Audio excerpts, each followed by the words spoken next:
friends! Tara, samahan niyo kami sa aming first ever family camping adventure dito sa Canada.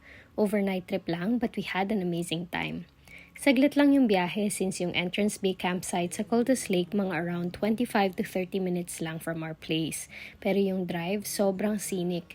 Hindi na nga kami naghanap ng malayong campsite kasi itong Chilliwack kung saan kami nakatira, bakasyonan talaga dito sa British Columbia. Pagdating namin sa campsite, nag-set up kami agad ng tent. Tumulong din si John kasi sobrang excited niya.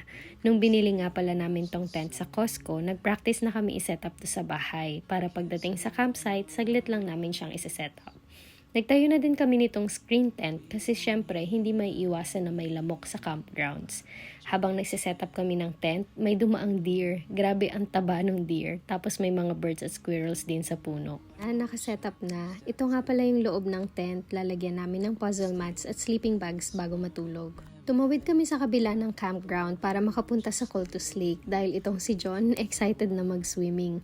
Mas mainit ang weather dito ngayon, nasa mga 26 degrees. Pero kami ni Glenn hindi namin kaya ang lamig kasi yung tubig parang pinalamig sa ref. After ni John maligo sa lake, bumili lang kami ng donut tapos pagbalik namin sa campsite, kumain na kami ng dinner. Dating ng gabi, nagpalit na kami ng pantulog at nagtry kaming maglakad-lakad sa campsite habang madilim. Na-enjoy namin to although kabato ko ng konti kasi yung last bear sighting daw kahapon lang. Pero yung mga ibang campers siguro sanay na sila. Although may challenges kami gaya ng hindi masyadong nakatulog at medyo matigas yung lapag, part lahat ng experience yon.